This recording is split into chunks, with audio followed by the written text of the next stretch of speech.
good morning, good afternoon, and a very good evening to you, the good people of the shop. Hope you are today, hope you're feeling grand and all is well in your world. Hello there, everybody.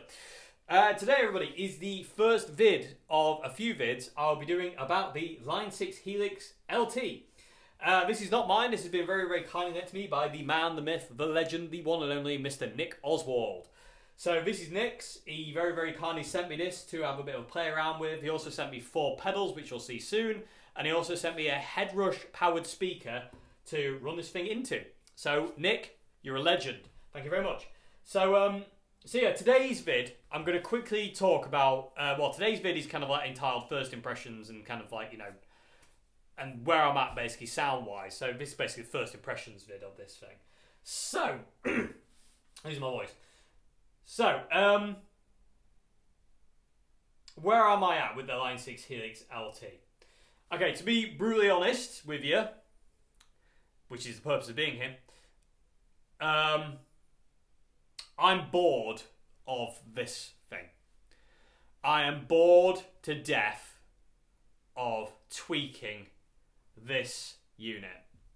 I am so fed up with it. Words don't even come close. I'm going to try not to talk for hours and hours and hours about this because I want to show you what it sounds like.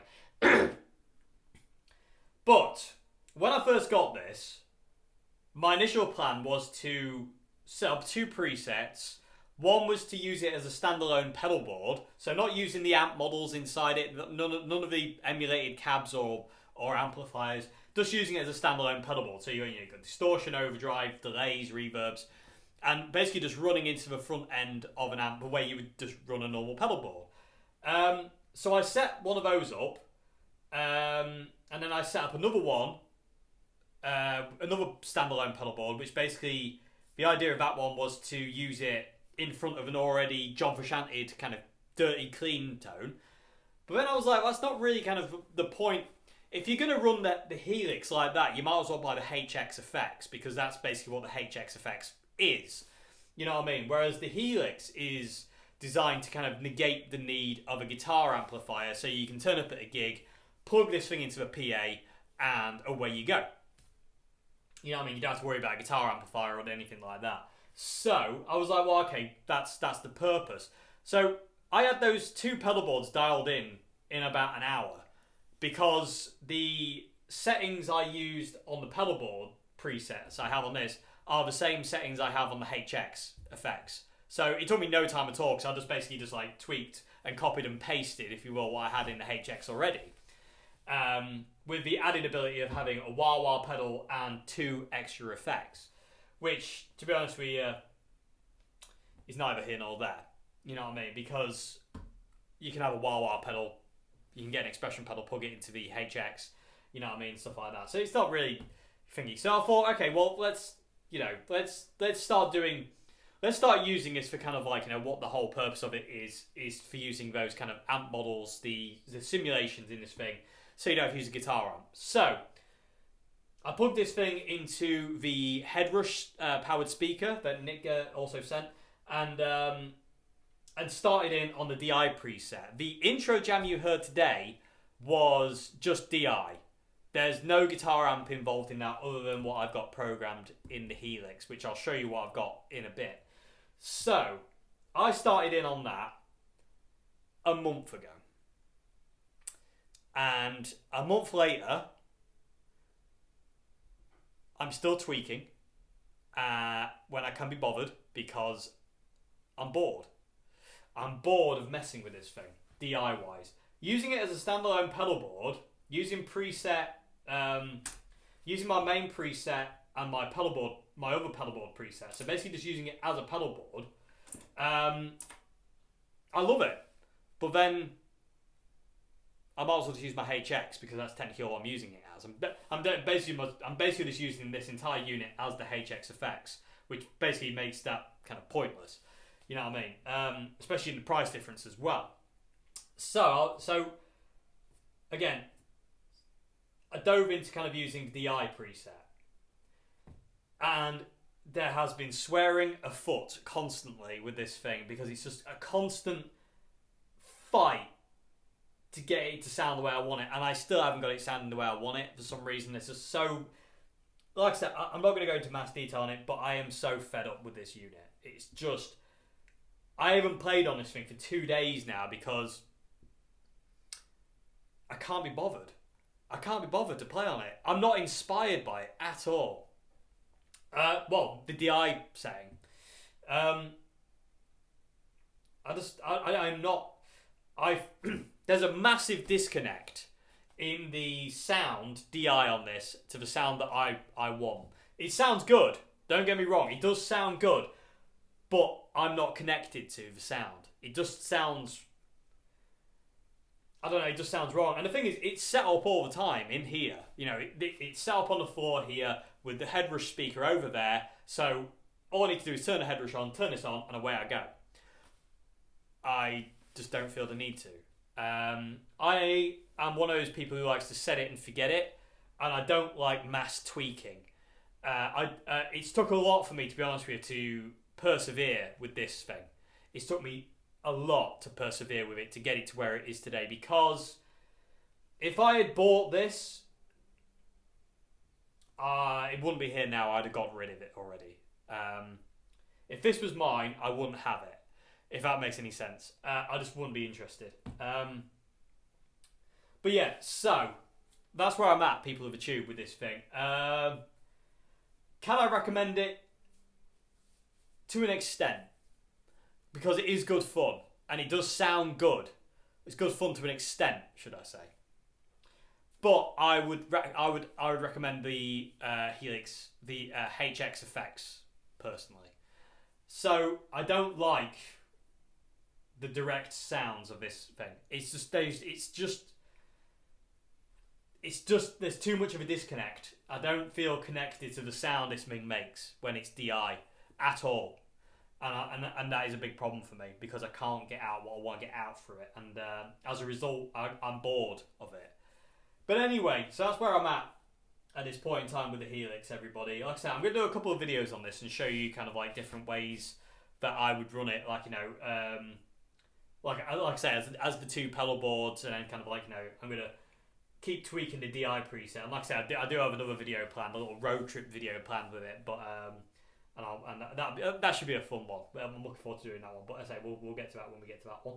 But the DI preset, there's just so much. It's option paralysis, and I don't do very well in option paralysis because I just get flustered by it. You know, I'm a very simple human being. I like the amp to say gain, bass, middle, treble, and volume, and that's about as far as it can go. And the same with pedals. I'm not very technically minded when it comes down to any of this kind of thing at all, because I find it difficult to deal with. Because I'm dyslexic as well, I find it really difficult to deal with certain things like numbers. One of my problems with dyslexia is numbers. I'm not able to do, like, calculate. I'm just not very good with numbers. Numbers jumble and stuff like that jumble. So everything's number based on here, and that I struggle with that kind of thing sometimes, and I get confused. So I'll tweak one thing. Well, I'll think I'm tweaking one thing where I'm actually tweaking another, because the numbers have jumped. I don't know if that's got anything to do with it. But anyway, it's just option paralysis mode, and I can't really deal with it. And I'm also, I don't know, it just doesn't do it for me. It just does not do it for me. It's a wicked unit, yes, and it's very powerful, yes, and it's really, really cool, and I like the idea of kind of like, you know, you just go to a gig with this, you plug it into a PA, and away you go. But getting the sound you want in the first place is difficult. And you just have to tweak and tweak and tweak, and there's so much high end in this thing. I have got a 10-band graphic EQ with all the high end rolled off. I have distortions with all the high end rolled off. I have all sorts of stuff with high end rolled off, and it's still there, and it's driving me insane. And you can kind of get rid of the high end by lowering the master volume on the pedal, but I've found, and I don't know if this is just me, but when the volume's all the way up, which is where I've got it set, that's where it seems to sound the best. But there's a fizz. Putting it down to about 3 o'clock sounds okay, but you lose a bit of clarity. put it down to half, you lose total clarity, and it just sounds dull and lifeless. So I just have the volume cranked all the time, which is what I do on guitar amps, channel volume wise. And it's just a trade-off. Basically, I just have to deal with this fizz that sits on top of the distortions. It's not there for the cleans, obviously, but when you go for like a distortion, it's there, and it's just. Ugh. Anyway, so that's where I'm at. I am very bored of the Line 6 Helix LT. I wouldn't be rushing out to buy one of these things. I would recommend people try them because somebody might love it. And I know that I've spoken to a lot of people who do love this, and I've spoken to a lot of people who absolutely loathe this. So I've spoken to people who basically got it, sent it back because they just didn't get on with it. It was too much. It's too much going on. And I've spoken to people who literally love it. It's replaced everything. You know what I mean? But for me, this is not for me. Not even close. Not even close. So, and like I said, I'm totally bored of it. Like I said, I haven't today is the first time I turned it on in 2 days. I just literally am not been interested. Not interested at all. I've actually just been playing through. I've bought a Marshall MG down here now, and I've been playing through that. Just been going straight in with no pedals and just been enjoying that instead of playing through this thing. Anyway,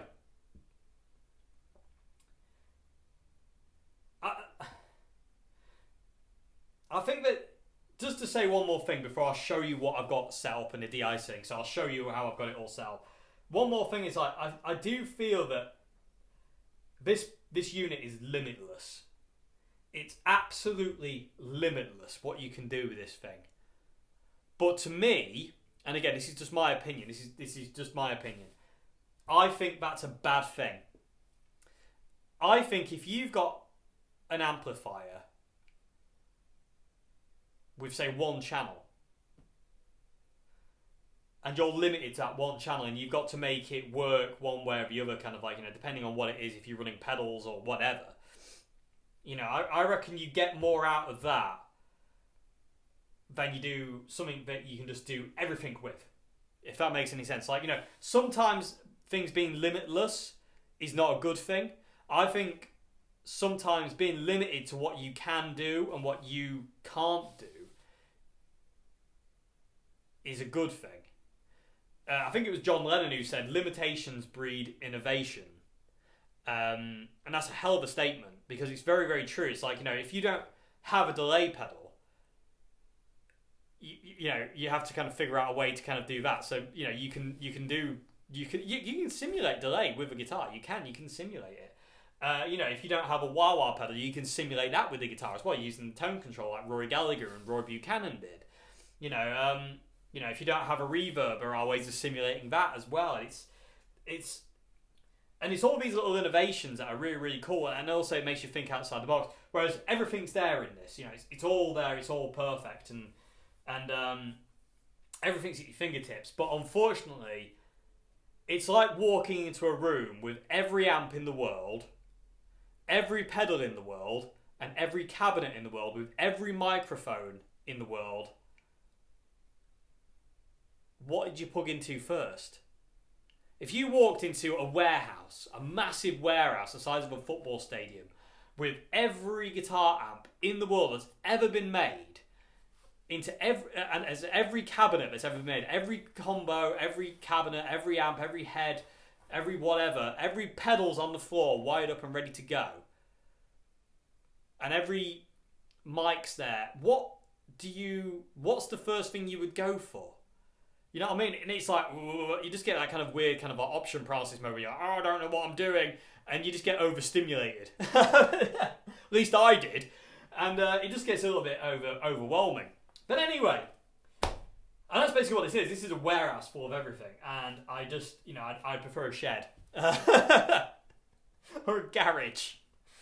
Anyway, let me move the camera in a bit closer and show you how I've got the DI setup. My DI setup set up, and then I'll show you the sounds I've got going through the headrush as it at this point in time, because like I said, I'm still tweaking it when I can be actually bothered.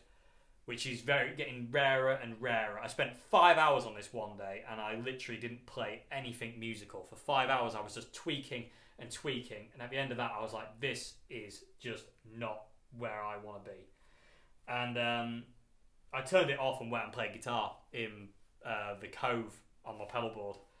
And it just that just made me happier. Anyway, let me move the camera in. Let me show you what I've got. Okay, so here's basically the pedal board I've got set up. This is not in pedal order. This is just kind of set up to where I like things. So I have a distortion. I have a Tube Screamer clone. I've got a Univibe, chorus, a reverb, which is a spring reverb, and that's on all the time.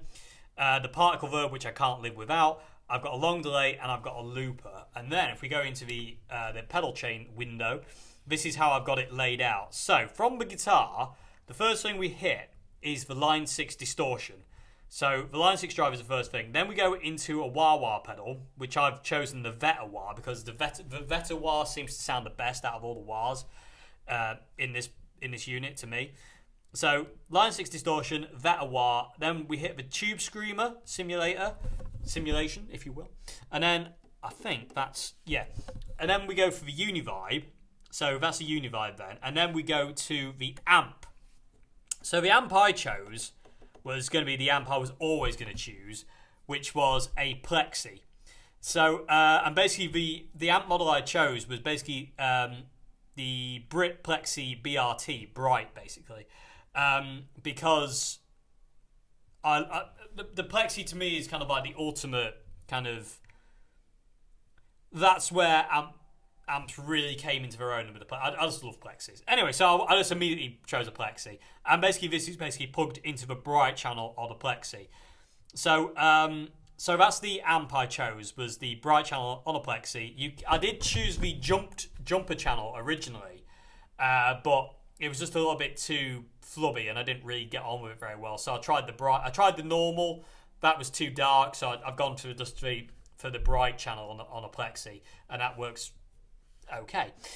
So that was that. That's the amp I've chose, and then the cab I chose was just a 412 1960 with 75 watt speakers. You know, basically exactly what I use upstairs. I chose to mic it with a SM57 mic, distance at 1 inch away. I messed around with the low cut and the high cut. I didn't touch the early reflections, stuff like that. And this is where I start to get bored. When you start kind of going, oh yes, I'm going to use this mic and it's going to be this distance away. It's not for me, this kind of thing. It really isn't. So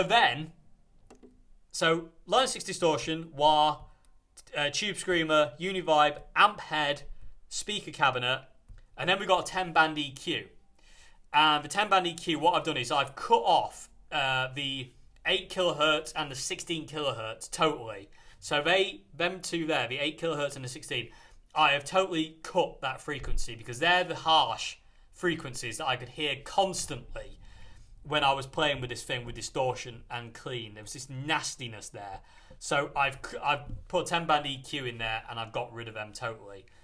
And then we go into a chorus, then into a digital delay, which is a really long delay, particle verb, reverb, and then the last thing in line is the looper.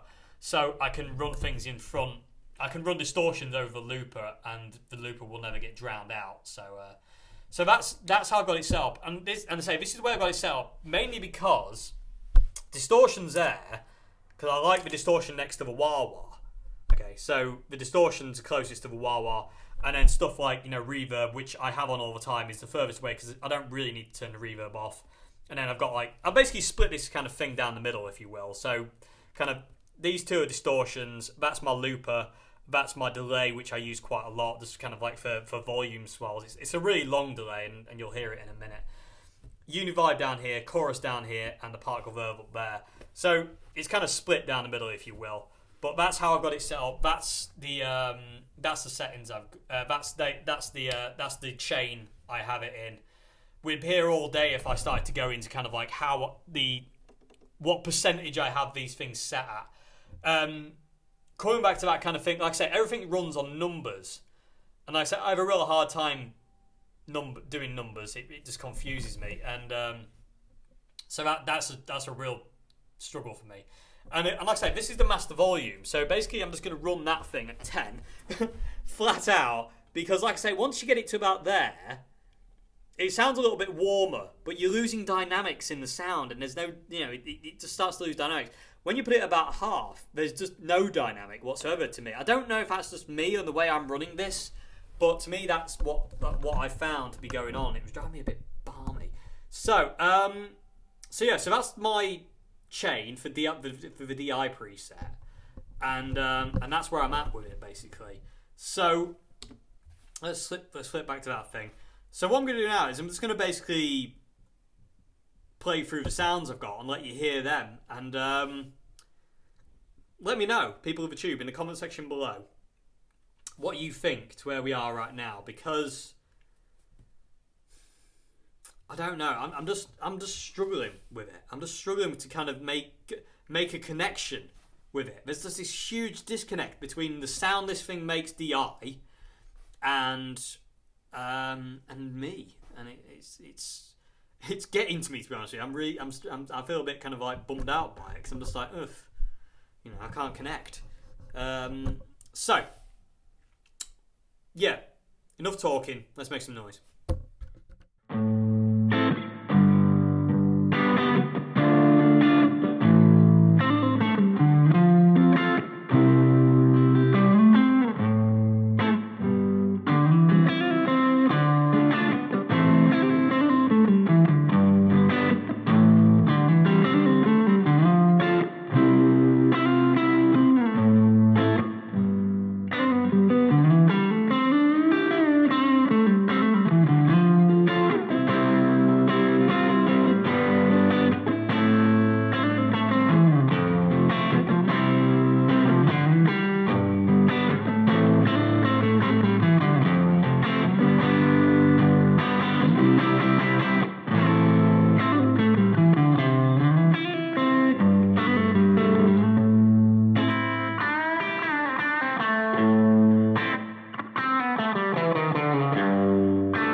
So there we go, people of the tube. That's where I'm at with this thing at this point in time. Like I said, that's what you're just hearing the head rush at this point in time with the Helix. There's no amps involved or anything like that. It's just the head rush, mic'd with a SM58 at this point in time, going straight into the camera.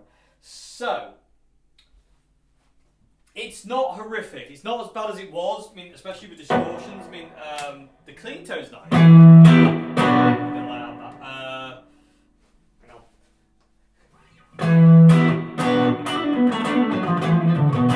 I like that. That's cool sound. Distortion's nice.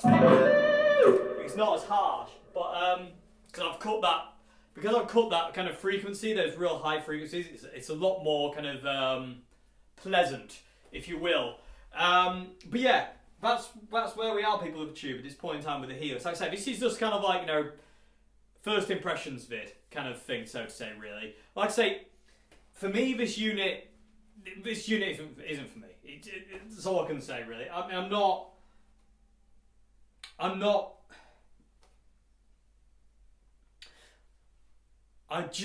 not interested enough in it.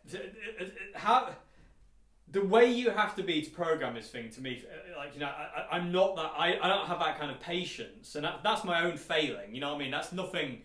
That's not the unit's fault. That's my fault. You know what I mean? That's me. But for me, because I am that way, because I like to be able to plug into an amp and just find a sound I like and then play on it, and that's it. And I don't set it and forget it.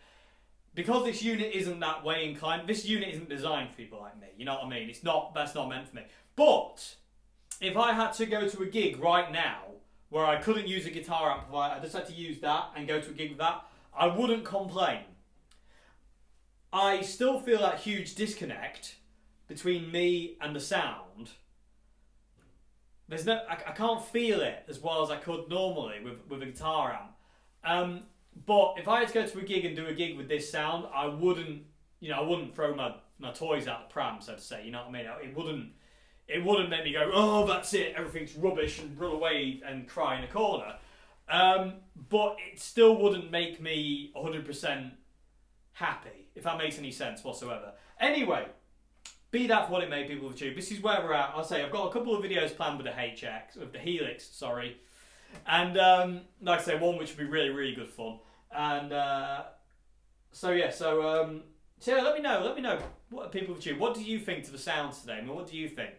Because there seems to be an overabundance of low end now. I've got rid of the high end, and now I can't seem to attenuate the low end, and that's driving me insane. When I attenuated the low end, the high end peaked, and when I attenuate the high end, the low end peaks. So when I play a chord, it always seems to be this kind of like huge whoomp now.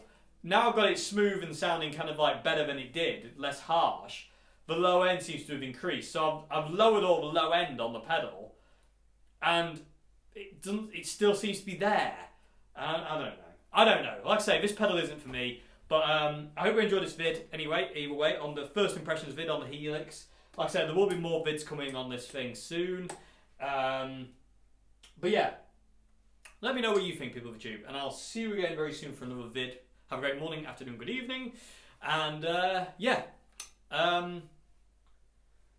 just quickly, could I recommend one of these? I'd recommend trying one of these. I can't recommend you go out and buy one of these, because they're not going to work for everybody, if you know what I mean.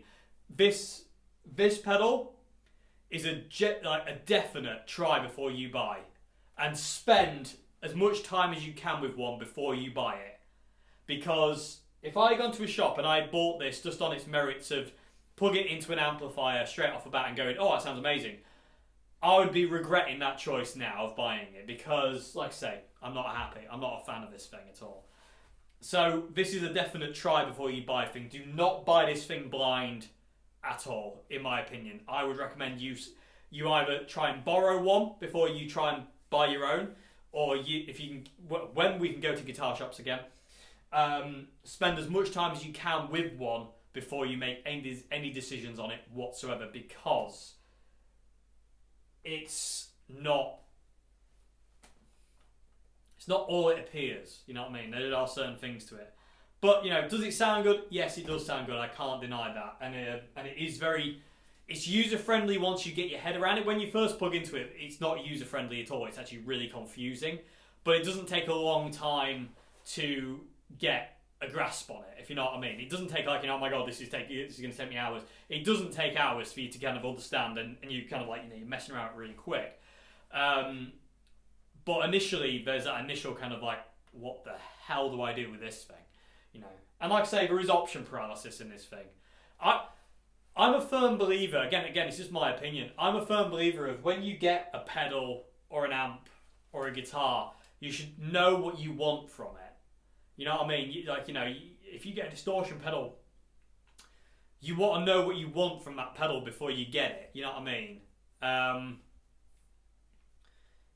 Because otherwise you end up just chasing your tail, I feel, and I don't think that's really helpful and healthy, if that makes any sense. I reckon end up chasing your tail for too long, it kills the fun of it. So I always feel you should if you know what you want from a pedal, then you should go out and buy the pedal that does that thing. You know what I mean? And just go for that one. Like I say, I'm a creature of habit, so I just use the same things I've used for years. The Marshall Governor 2 Plus, the Zoom G2, the Ibanez Wah or the Vox Silvertop Wah, the Golden Plexi or the Jackhammer, the Boss DS2. All these pedals that I've used literally since like 2005, 2004, I still use them today because I know what they do, and I know they do what I want with them, and I don't feel the need to kind of go experimenting with a million different distortion pedals to find one that might be better than the Governor. You know what I mean? Because I'm already happy with the Governor, so I don't really care. But I don't know. That's just my view on it anyway. I like playing with other pedals, but I'm a creature of habit. Is all I can say. Anyway, let me know what you thought of the sounds, everybody. And like I say, I'll see you on Wednesday for Q&A. And I'm not sold. And I don't think I will be ever sold on something like this. It just doesn't do it for me. Anyway, see you again, everybody. Have a great morning, afternoon, good evening, and goodbye now. Just hang on. Just because